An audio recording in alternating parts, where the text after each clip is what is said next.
A very good evening to you. We acknowledge that this cathedral sits on the ancestral territories of the Songhees and Esquimalt First Nations, the Lekwungen-speaking peoples, and we do so in the spirit of ongoing reconciliation and truth-telling. Welcome to Christ Church Cathedral. My name is Donald Hunt, and I'm the Director of Music here. For a complete list of our up-to-date COVID protocols, please have a look inside your program. I wish to just draw your attention to the continued requirement to wear a mask indoors, maintain physical distance, and not to dwell in the building after the concert is over, please. Concerts continue all summer long here at the Cathedral, and in August, we're delighted to present several events in partnership with the Pacific Baroque Series, and as well as the Victoria Summer Music Festival. For more information and for tickets, please see our website. And I think there's also a listing of all of those events on the back of your program. Tomorrow at 4 p.m., our very own choral and organ scholars here at the Cathedral will be presenting a variety concert featuring diverse repertoire spanning Hildegard von Bingen, madrigals, Brahms, and show tunes. That's part of our ongoing summer recital series every Saturday here. Entry for those concerts is by donation. As the weekend temperatures rise, I think you'll find that coming to the Cathedral can provide you with some welcome refreshment. So I do hope that I see some of you here tomorrow at 4 p.m.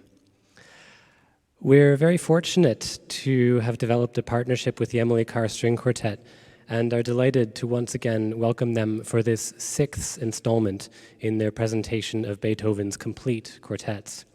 To tell us a little bit more about this wonderful music, please would you now welcome Robert Holliston.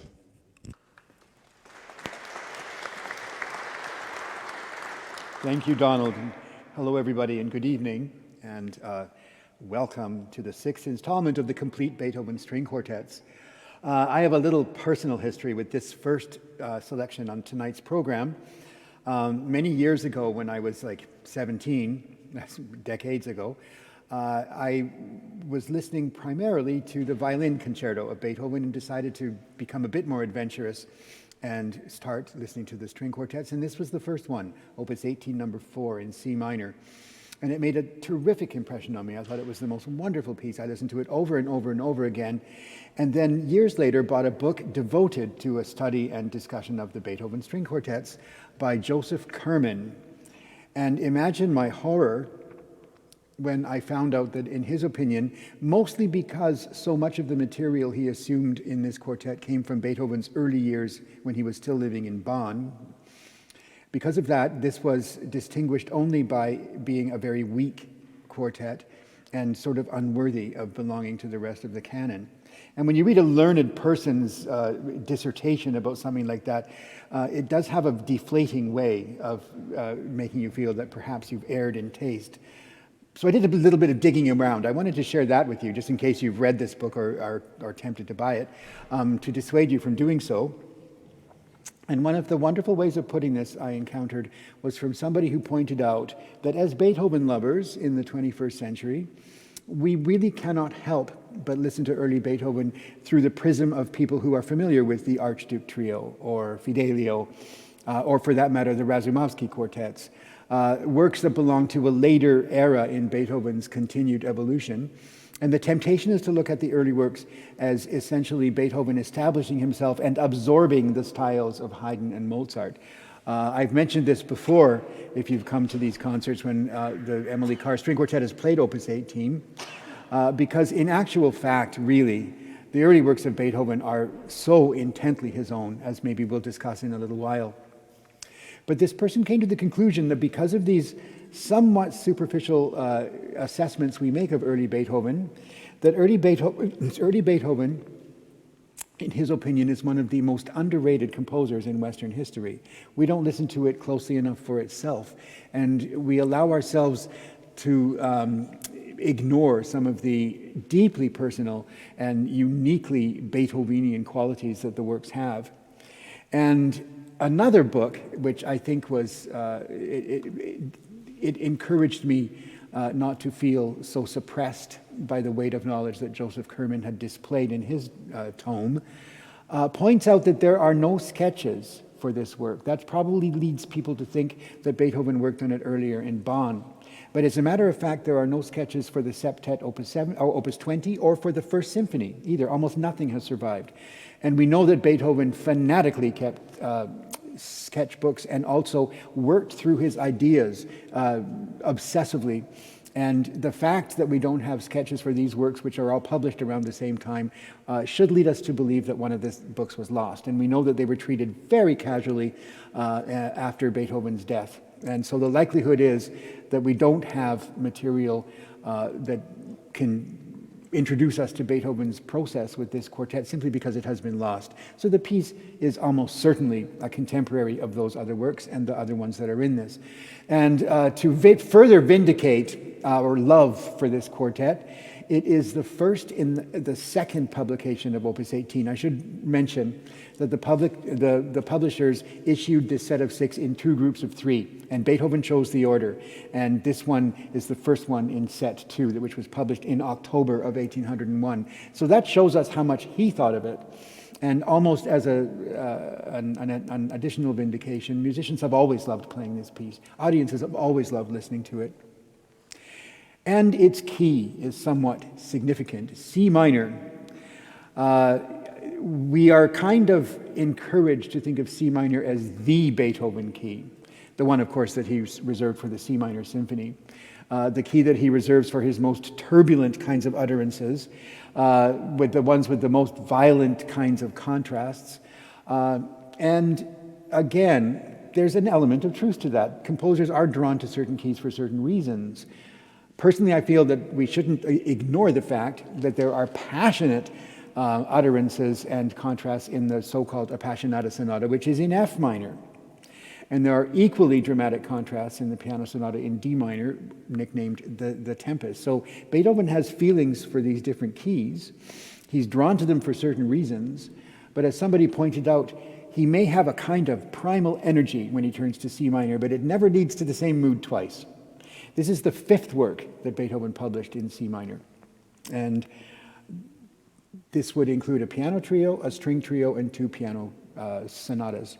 So he's very comfortable with C minor, and this has elements of that key's drama for him. So I'll just run by the 4 movements that you're going to hear. The opening of the first movement essentially is a 12-bar phrase with a fantastic sense of forward thrust and something that someone asked, is this true of Mozart? Is this true of Haydn? That Beethoven knows from the first note exactly where that phrase is going to go. His architectural plan was so unerring, even as early as Opus 18, even as early as Opus 1, that when we hear that first note, we are comfortable with him bringing us through that long phrase. And it has a forward propulsion, but it's tempered. If you'll notice that the tempo marking isn't Allegro con brio or Allegro spirito, it's Allegro ma non tanto, which means lively, but not too much. He wants a sense of being held back. And we hear that right in the very first opening, when you'll hear a melody, da ya ba da da da dum, and almost immediately you'll begin hearing offbeat chords, ya ya, as if he's making sure that the 2nd and 4th beats keep the work from catapulting itself over those beats too much. The cellist for the Lafayette Quartet put it beautifully. With Mozart, we just sail over the beats. With Beethoven, they offer a bit of resistance, and this quartet definitely gives that feeling. Now, the slow movement remains in C major, so the tonic of C is common to all 4 movements of this piece. And it has an interesting tempo marking itself, Andante, scherzoso, quasi Allegretto, which means moving forward with a lightly humorous quality. But listen to the way that there are contrapuntal elements in this movement. It has a wonderful lightheartedness, but it's very learned. We're told that we should think of Beethoven exploring fugues and counterpoint only later in his career. But here it is, Opus 18, and it's there. Listen in the Menuetto for surprising syncopations, and you'll hear them again when we get to Opus 59, number 3 as well, and the wonderful way in which the main theme is varied throughout the entire last movement. Now, so many of Beethoven's hallmarks are present in this piece. The wide, dramatic dynamic range, the exciting offbeat accents, the sforzandos in which a chord is meant to be played with force, the amazing range when you just watch Muguet when she's playing, all the way up the fingerboard and then plunges down to a low note. All of these things are here and accounted for. Do you all know the term subito piano? Do you want me to tell you? Okay. Then you can go asking people at the bus stop, hey, do you know what subito piano means? It just basically means you get louder. It's a crescendo effect, and it gets louder, and it builds, and then there's subito means immediately or suddenly, and Beethoven loves that effect, and here it is in this as well. All of it giving us the most incredibly terrific thrill. I'm going to quote this famous pronouncement by Goethe that was made late in Goethe's life. Goethe died in 1832, so he lived longer than Beethoven. The string quartet is the most comprehensible genre of instrumental music. One heard four intelligent people conversing with one another, believes one might learn something from their discourse, and recognize the special characteristics of their instruments. Four intelligent people conversing with one another. This is what you're about to hear, even if some of the conversation can get a bit heated. So there's no need for me to tell you this, but please enjoy this performance of Opus 18, number 4 in C minor. Thank you.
Ah, what a sensational, fantastic, exciting piece. And now we're moving to Opus 59, published in 1808. And between the two of these sets of quartets, we have two of the most frequent dedicatees of Beethoven's works. Opus 18 dedicated to Lobkowitz, and Opus 59 dedicated to Prince Andrei Razumovsky, obviously a Russian name. He commissioned them and was dedicated to them, and he wanted Beethoven to include Russian-sounding material in these quartets. The early ones are so groundbreaking that many of Beethoven's expected receptive clientele found them just a little bit too much. This one is probably the most accessible of the three, but that's no reason why we should undervalue its innovation and its complexity. It is interesting also that this may be the time when Beethoven retorted to Razumovsky, and he was quite capable of saying anything he wanted to even his most wealthy patrons, when it was pointed out that these are quite difficult not only to play but to understand and to follow as a listener. He said, well, they're not for you anyway, they're for posterity. He was aware of this. And since this is a prince, I'll tell you the other one he said. I like this one, actually. He said, oh, so what if you're a prince? There are thousands of princes, there's only one Beethoven. Anyway, all of that just to point out that the string quartets in the intervening, 7 years have become much more complex. The works have become more complex. They are larger. 1808, when this was published, also saw the first performance of Beethoven's Fifth Symphony. The Eroica, the largest symphony to date, was also a few years behind him. And the works just are larger in scope, in scale, and in length. And the Razumovsky quartets will be part of this, this newness. Everything makes sense in them, but it's more abstract. The development sections, those sections after the composer has introduced his main ideas, in which he then sort of subjects them to re-examination from all different possible angles, these are much longer. And we're entering a kind of different realm of musical priorities. Modulation, that whole idea of moving from one key to another, will now be more adventurous as well, and will move to keys that don't quite seem to go together. And in this we find Beethoven the master of key relationships, not only the direction of the melody, and not only the control and manipulation of tempo, but actually when we hear a chord here, Beethoven will know already what chord is going to be mirrored over here. Now I have a question to ask that I'm just going to get up and show you. I'm sorry if I'll probably disappear, but I'm wondering if you'd like me to show you what diminished seventh chords are. I'm going to. Because this is one work in which the harmonic kind of plan is anchored by the presence of the three diminished seventh chords that are available in our tonal system, and the diminished seventh chord does not really have an allegiance to any one major or minor key.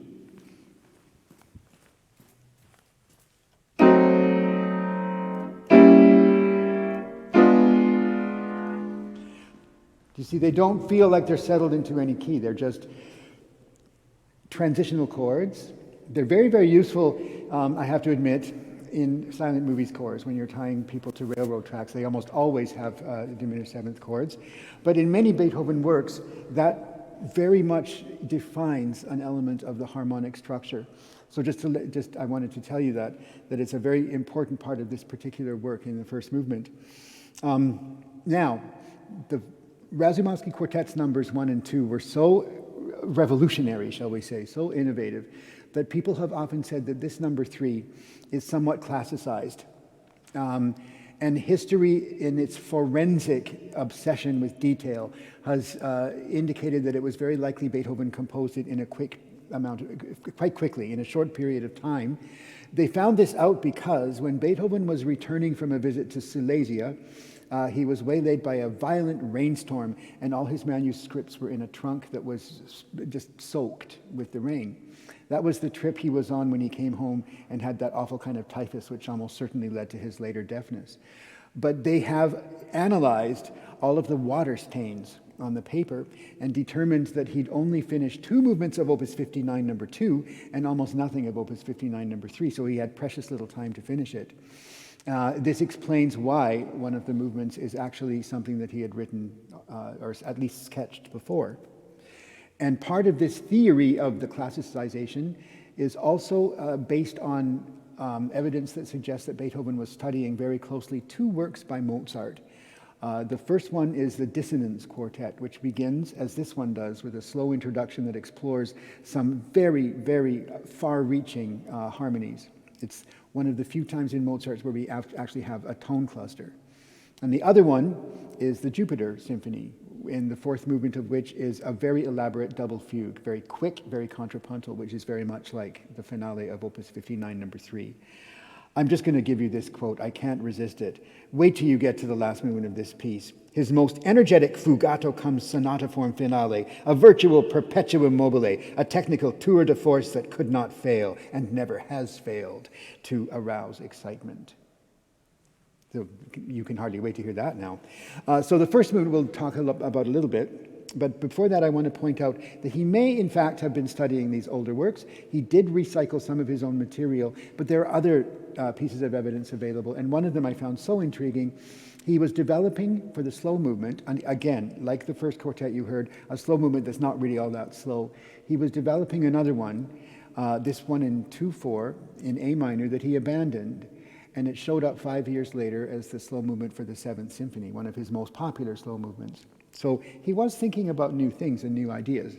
But as somebody has pointed out, there's also a terrific affinity to the dungeon scene in Fidelio, when the hero Florestan has been kept on a 2-year diet of nothing but water and moldy bread. And we have, again, that column of diminished seventh chords defining our harmony. It doesn't have the same mood, it doesn't have the same orchestration, certainly, but it has that same harmonic idea. And Fidelio is another middle period work, like the Razumovsky. So I find it intriguing that you'll hear some possibility that Beethoven was abandoning the idea of the absolutely new, absolutely mystifying and Russian qualities of 1 and 2, because there isn't really any Russian material in this. But at the same time, thinking forward, the finale is a forward-thinking piece, and the slow movement is a forward-thinking piece. So, when we look at the first movement, it will begin with something like a slow introduction, Andante con moto. The first time Beethoven did this, it was in Opus 1, number 2. So sometimes he likes that. We don't just plunge right into the Allegro. We have something to settle us down, or at least maybe to cause us to inquire. And then we move to the Allegro vivace.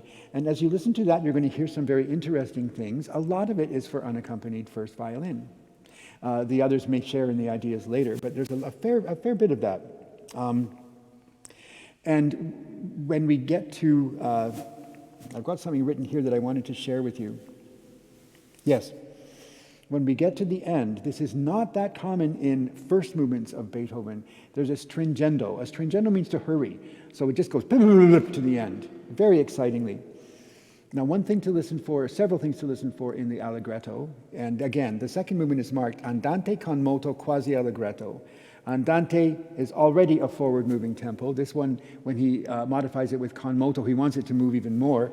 And then he just adds in the manner of Allegretto, which is the next sort of step up the tempo ladder.